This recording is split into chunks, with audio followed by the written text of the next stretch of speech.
The following podcast may not be for all listeners. Listener discretion is advised. Everyone around me knows I love horror.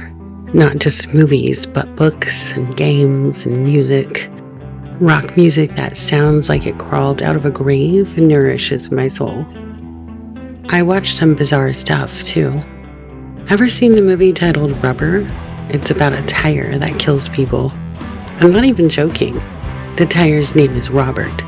He rolls around the desert, blowing up people's heads. Nobody stands a chance. He's one of the best killers out there. Little tire, big dreams. My list of favorite horror movies is endless. But I put on Jennifer's Body again the other day for the millionth time, starring Megan Fox. The movie is a mess of blood, high school, and something rotten underneath it all. Later, I discovered a real story hiding beneath the script. Not the demon possession part, just the murder. People say horror is fake, but most of the time, it's just the truth with a mask on. The movie Jennifer's Body begins with a young woman being sacrificed in a satanic ritual, almost identical to the story of Elyse Pahler. Welcome to Unexplained Realms. In this episode, we're pulling back the curtain on a case that sounds like pure horror fiction. In 1995, a teenager named Elyse Pahler vanished from her quiet California town. What started as a missing persons case exploded into something darker. A story tangled up with heavy metal, rumors, satanic rituals, and a murder that would haunt a community forever. Settle in and beware. This episode might keep you up at night.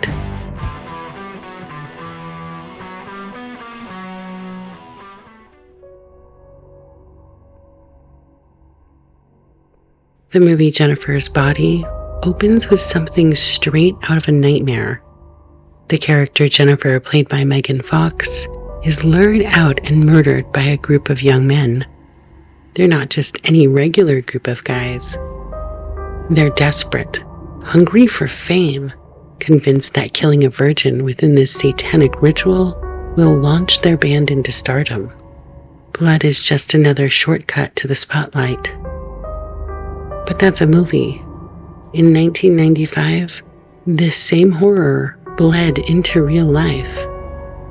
July 22nd, 1995, in a sleepy stretch of the Central Coast, lies Arroyo Grande, California, surrounded by farmland. It's the kind of place where nothing bad is supposed to happen. 14-year-old Elyse Pahler was at home, watching TV with her family on the night she vanished. The evening was ordinary and unremarkable until the phone rang. She took the call privately, her family just one room away. Whatever was said was enough for her to tell her family she was going to bed. Though she didn't go to bed. She placed her pillows under her blanket and made it appear that she was in bed, and she snuck out of the house. The next morning, her bed looked untouched. Pillows arranged under the blanket, indicating that she'd never slept there. That's when her family realized she was gone. They called the police, but the officers just shrugged, believing her to be another runaway. They figured she'd wander back home sooner or later. For 8 months, the Pahlers lived in a nightmare. Flyers would go up, searches were mounted, rumors swirled. Some whisper about Elyse running away, others about strangers lurking near the woods. But no one's talking about the real monsters. That's because they were hiding in plain sight. There was no signs of Elyse, no clue as to where she'd gone.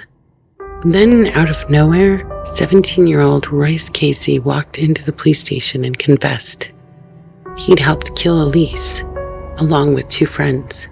Guilt had been eating him alive, but that wasn't all. He believed the other 2 were planning to make him their next victim. The other 2 were just kids themselves, 15-year-old Joseph Fiorella and 16-year-old Jacob Delaschmidt. Together with Royce, they had ended Elyse's life. The night Elyse vanished, the three boys lured her out with promises she couldn't easily refuse. Weed, alcohol, and the chance to party. They knew what she liked.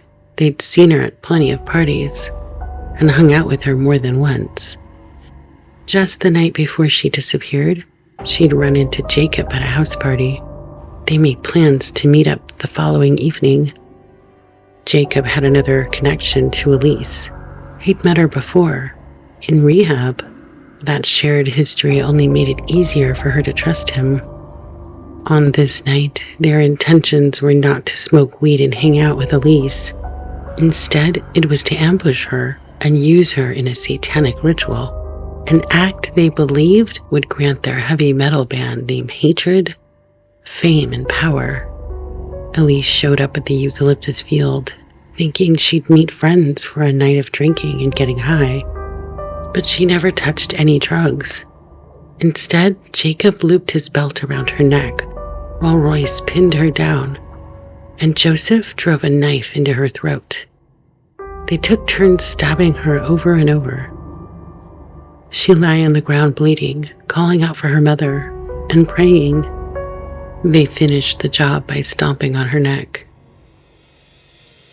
Then, convinced she was no longer alive, they dragged her deeper into the field. But none of the wounds were fatal. Elyse didn't die right away. She was left to bleed out, slowly. There's evidence she was sexually assaulted that night. Police believe the horror didn't end there. The three returned again and again, abusing her body long after she was gone. Nearly 9 months passed before Elyse's body was found. By this time, Royce had pulled away from the other boys and found God, then confessed. He was fearful for his own life because Jacob and Joseph had stated she wouldn't be the only one. There would be others. He feared that it could mean him as well. Royce Casey led authorities to Elyse's body, a quarter-mile from her parents' home. When Royce confessed, he told investigators the murder hadn't come spur of the moment. They'd spent a month plotting it, while listening to the band Slayer. The music became a soundtrack to their twisted plans. Royce also admitted this wasn't even their first attempt. Once before, they tried to lure Elyse out near a ravine. One of the boys pretended to slip and fall and call for her to come help. He was supposed to stab her with a knife, but something made him hesitate, so the attack didn't happen, at least not that day. Elyse never made mention to anyone of this incident and obviously wasn't afraid of them. As she continued to meet with them, smoke pot together, and even meet them on the night she was murdered. Investigators asked why they chose Elyse. He stated she had blonde hair and blue eyes, and because she was a virgin, she would be a perfect sacrifice for the devil. The ultimate sin against God, he explained. He stated they were inspired by the Slayer song Altar of Sacrifice, specifically the lyrics, High Priest awaiting dagger in hand, spilling the pure virgin blood. All three boys were obsessed with Satanism. They'd sneak into cemeteries, robbing graves, chasing thrills most kids couldn't imagine. Joseph Fiorella, the youngest, was the ringleader. He devoured books on the occult, teaching himself everything he could about Satanism and dragging the others along for the ride. Authorities discovered that Royce Casey kept a journal. Sifting through its pages, investigators found an entry written 3 months after the murder. It read, "I'm fighting on the other side now, allied with the darkened souls. Satan's raised and shall conquer and reign. In the Bible it says that in the end, Lucifer will bring out his best in everything. Music, love, murder. All the psycho serial killers and rapists don't know that if they would just build an altar of sacrifice and kill the person on the altar, then have repeated sex with the corpse. Virgin meat is the ultimate sacrifice. All 3 boys were arrested and convicted.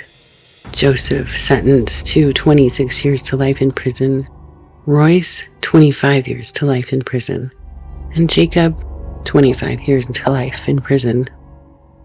After the trials and sentencing, Elyse's parents claimed the song Postmortem and Dead Skin Mask by Slayer assisted the killers by giving instructions in the lyrics to stalk, rape, and torture, as well as commit acts of necrophilia. They filed a lawsuit against Slayer, though a judge ultimately threw the case out, stating there was no legal position to make Slayer responsible for Elyse's death. This didn't stop her parents from filing a second lawsuit against the band for knowingly distributing harmful material to minors. Once again, it was dismissed. Royce Casey was up for parole in July of 2021, but California Governor Gavin Newsom denied his release. All 3 men are still behind bars. The question lingers: what drives teenage boys to attack a young woman with such cold brutality? Was it drugs coursing through their veins? Or did the music they loved, filled with violent and satanic lyrics, push them over the edge? It's hard to say where the darkness truly began. Or is it a combination of both that shifts their perception of reality? We may never know, so for now, we will just leave it to the unexplained realms.